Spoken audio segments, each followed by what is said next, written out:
Do you really want to know how much time you may have left once you've crossed the age of 70? Every year becomes more meaningful. And what most people don't realize is that your body is already whispering clues, little signals that hint at how long you might keep living, and more importantly, how well. Some folks in their 70s are still sharp, energetic, and moving through life with ease. Others begin to slow down, battling fatigue, aches, and a sense of heaviness that didn't exist before. But what's the difference between these two groups?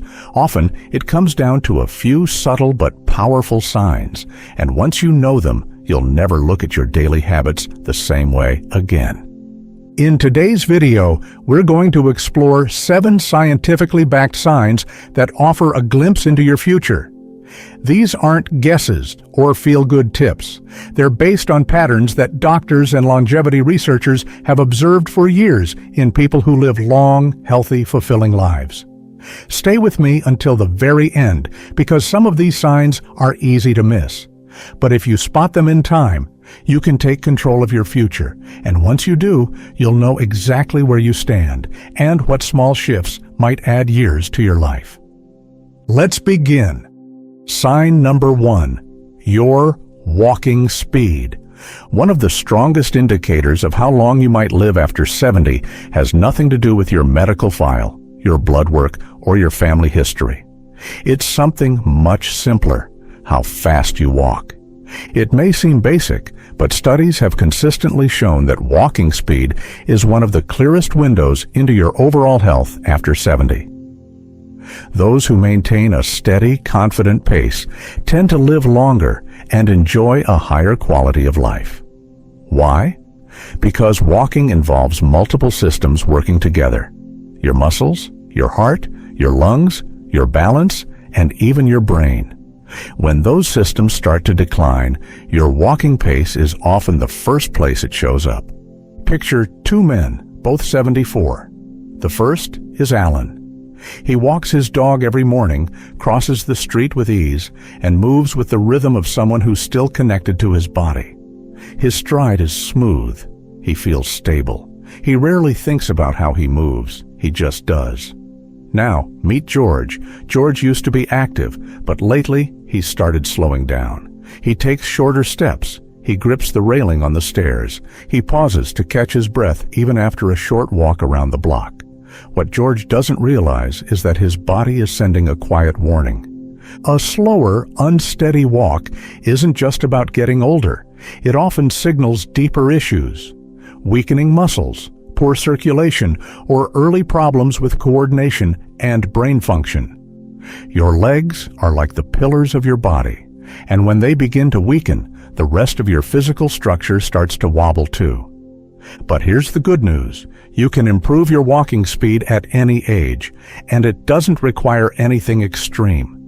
Start by walking a little more each day. Focus on moving with intention.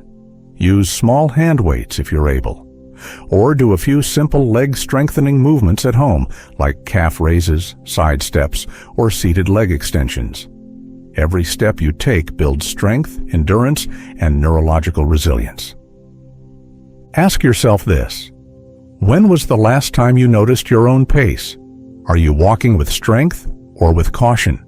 The answer might be telling you something important about your future, because how you move through life, literally, can be one of the clearest signs of how long you'll be able to keep moving at all. Have you ever considered that the strength of your grip, the simple way you hold on to something, could reveal how well you're aging? It might seem like a small detail, but research says otherwise. In fact, one of the most reliable signs of long-term health and longevity in older adults is right there in your hands. A firm, steady grip is often a reflection of more than just hand strength. It speaks volumes about the condition of your entire muscular system, your blood circulation, and even how efficiently your nervous system is working. On the flip side, a weak or weakening grip can be one of the earliest warning signs of decline, sometimes showing up before any other symptom. Let's look at 2 different people. There's Harold, 78 years old, retired carpenter, always stayed active. Every morning, he squeezes a stress ball while reading the paper and still carries his own groceries from the car. Opening jars, lifting pots, writing with a pen. It all feels natural. Then there's Bruce, also 78. Over the last year, Bruce has noticed something's changed. Twisting off bottle caps feels harder. He fumbles with bags. His hands feel weaker, especially in the morning. He chalks it up to age. But beneath the surface, there's more going on. Grip strength isn't just about convenience. It's a reflection of muscle mass, coordination, and how well your nerves are firing messages to your body. A decline here could mean the muscles throughout your body are also beginning to shrink. And when muscle mass declines, it often leads to other problems: lower energy, more difficulty walking, greater fall risk, and less independence. That's how something as simple as holding on connects to the very ability to live freely and safely. But there's good news. You can rebuild grip strength. You don't need a gym or fancy equipment. Try squeezing a tennis ball for 30 seconds at a time. Use hand grippers if you have them. Practice carrying light weights or heavy grocery bags with control. Even gently wringing out a towel or twisting a rag can build endurance. These small movements send a powerful message to your body. Stay strong, stay engaged, stay connected. Here's a quick self-check. Pick up something with one hand, a mug, a small book, a bag, and hold it firmly for 10 seconds. How does it feel? Does it take effort? Does your hand tire quickly? If so, don't panic, but don't ignore it either. These are the kinds of quiet signs that give you insight into what's changing in your body. And here's something else to remember. Your grip is symbolic. It's about what you hold on to in life, your passions, your relationships, your confidence.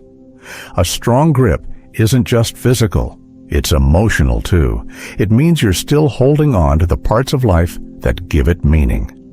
So, the next time you shake someone's hand, open a jar, or lift something heavy, pay attention.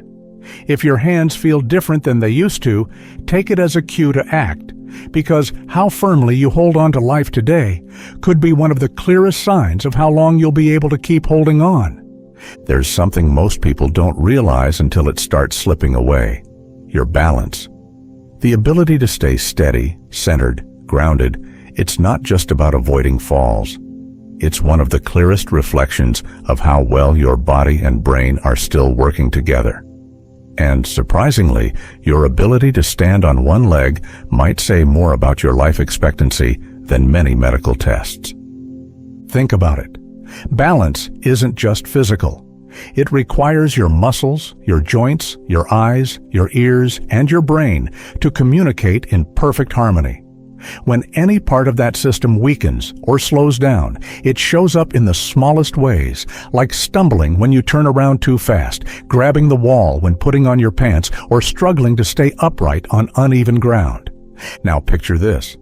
Two women, same age, Carol and Joan, both 73. Carol walks regularly, practices gentle yoga, and enjoys dancing.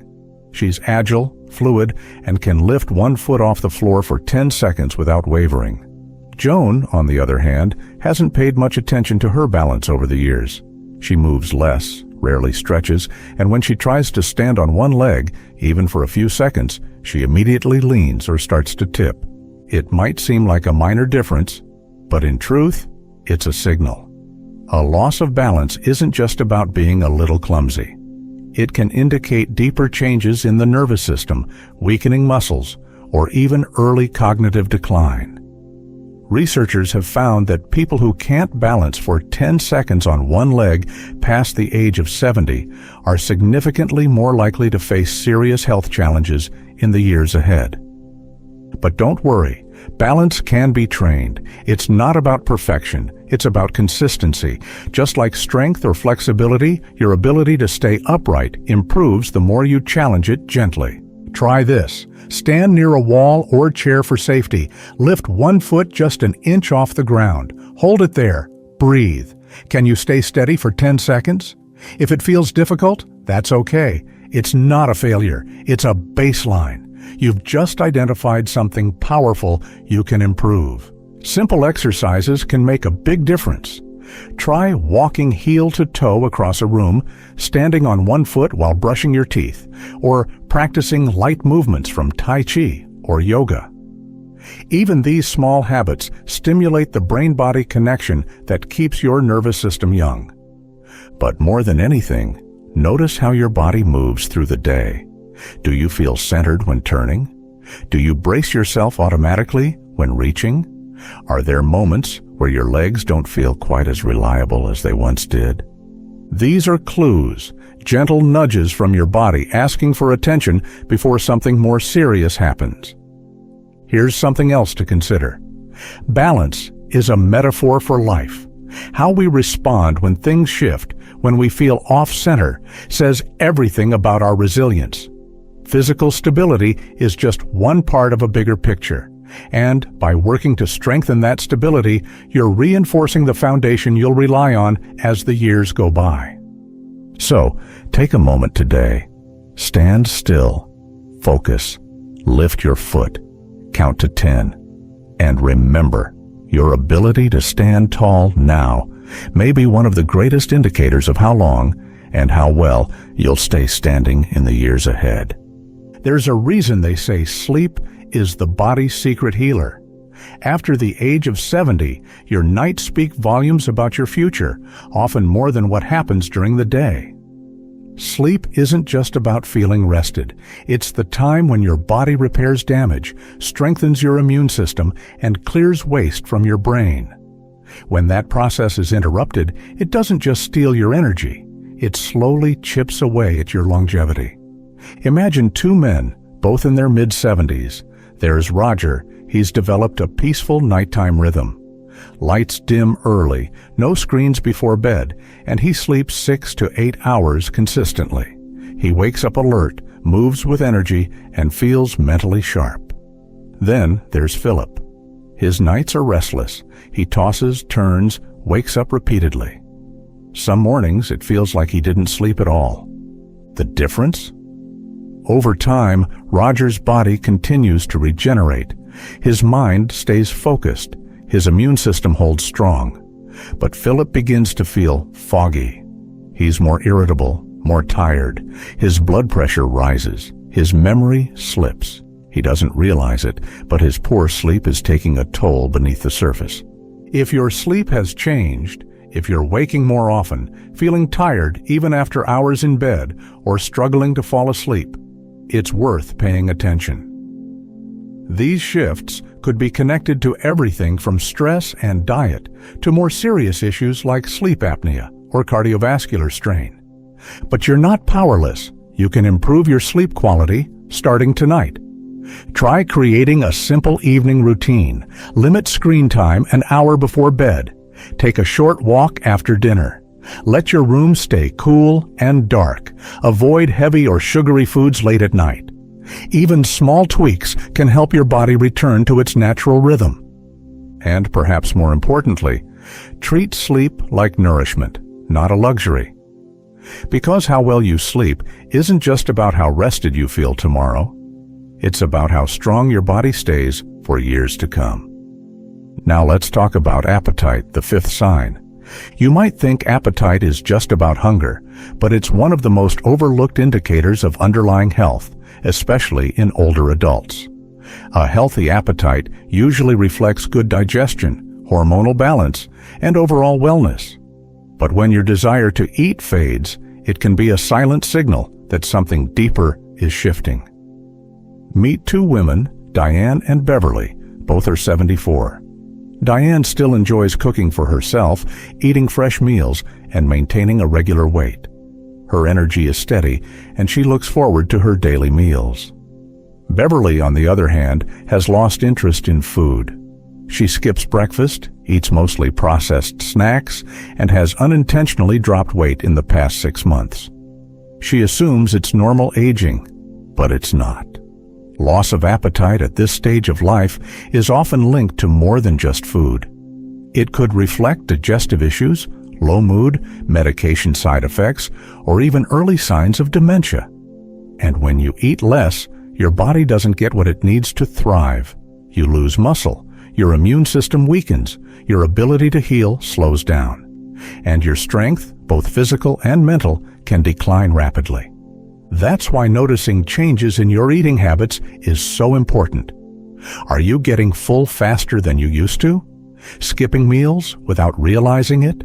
Losing weight without trying? These are the body's subtle ways of asking for help. But again, you have options. Start by making meals simpler but more nourishing. Include protein, healthy fats, and fiber. Think soft-cooked vegetables, stews, soups, or smoothies. Eat small portions more frequently if large meals feel overwhelming. And most importantly, don't eat just to eat. Eat to fuel the life you want to keep living. Ask yourself, do you enjoy your meals? Do you feel energized afterward or sluggish? Are you choosing foods that give life or ones that simply fill space? The answers to these questions may reveal more than a blood test ever could, because what you feed your body today will shape how strong, vibrant, and resilient you are tomorrow. There's one thing many people overlook when thinking about longevity, and it isn't physical at all. It's how you handle stress. After 70, the body becomes more sensitive to pressure. What once felt like a passing worry now lingers. But here's the truth. Chronic stress is like a silent aging accelerator. It raises inflammation. It weakens the immune system. It messes with sleep, memory, and mood. And over time, it can slowly wear down your heart, your brain, and even your will to keep going. Let me introduce you to two men, James and Martin. Both are 76. James faces the same challenges most people do: bills, health scares, family tension. But he's learned how to stay calm through it all. He breathes deeply. He talks to friends. He focuses on what he can control and lets the rest go. Martin, on the other hand, feels overwhelmed by nearly everything. He holds his tension, dwells on problems, and often spirals into worst-case thinking. The result? James keeps his energy. He bounces back. He smiles more. Martin, meanwhile, begins to feel drained, irritated, and distant. His blood pressure climbs. His sleep declines. His world slowly shrinks. Your ability to manage stress isn't just a personality trait, it's a survival skill, and the good news is it can be learned at any age. Deep breathing exercises, journaling, gentle movement, time in nature, laughter, even simply naming what's stressing you out can bring immediate relief. Ask yourself, when life throws something unexpected your way, do you tense up or breathe through it? Do you shut down or reach out? The answer might just determine how many healthy years are still ahead. Because peace of mind is not a luxury in your 70s, it's your foundation. Now, let's move to one of the most powerful and surprising indicators of how long you might live: your relationships. Sign number 7, the strength of your social connections. We often think of health as a personal thing: blood pressure, diet, fitness. But over and over again, studies show that people who are socially connected through friendships, family, or community live longer, get sick less often, and recover faster when they do. Loneliness, on the other hand, has been linked to increased risk of heart disease, depression, memory loss, and even early death. And sadly, it's more common than ever. Consider two women, Eleanor and Joyce. Both are 78. Eleanor calls her sister every week, walks with a neighbor in the mornings, and volunteers at the local library. She smiles often, laughs deeply, and knows people are thinking of her. Joyce, on the other hand, has drifted from old friends. Her days are mostly quiet. She watches TV alone, eats alone, and has stopped reaching out. What Joyce doesn't realize is that this isolation is taking a toll on her body, not just her spirit. When we lose meaningful contact with others, the brain begins to slow down. Emotional regulation weakens. Sleep becomes more restless. The heart becomes more vulnerable. But it doesn't take a crowd to fix this. A single strong connection, a friend, a family member, a neighbor, can bring warmth and vitality back into your life. A shared laugh, a deep conversation, a short visit. These moments literally change your chemistry. So ask yourself, who do you talk to when something good happens? Or when you need comfort? When was the last time you reached out? Just because. And are you open to the idea of meeting someone new, even if it's just a kind word at the store or a short phone call? You are never too old to reconnect, to build, to belong, because the relationships you nourish today will become the roots that keep you standing in the seasons ahead. Now, let's reflect. You've just heard 7 signs, each one backed by science, experience, and real human stories. And maybe, as you listened, you saw yourself in some of these examples. Maybe you've noticed a slower walk, a fading appetite, restless nights. Maybe your grip isn't what it used to be, or you've felt more alone lately. If so, take a breath. This is not a warning, it's an invitation to take small steps today toward a stronger tomorrow. Because here's the truth. Most of these signs can be changed, improved, reversed. Your future is not set in stone. Your story doesn't have to be written by default. Start where you are. Take more walks. Strengthen your grip. Protect your balance. Prioritize your sleep. Nourish your body with good food. Learn to let go of stress and open your heart to connection. Longevity is not just about living longer. It's about living better, with dignity, with independence, with joy. So don't wait for a wake-up call. Start now, because your life still holds so much potential and it deserves to be lived fully. Thank you for spending this time with us today. If this message touched something inside you, please share in the comments. What did you learn, and what do you plan to improve starting today? And if you found this video helpful, please like it, subscribe, and share it with someone you care about. Your support helps us continue creating content that informs, encourages, and uplifts. We'll see you in the next video. And until then, keep moving forward, because your best years may still be ahead.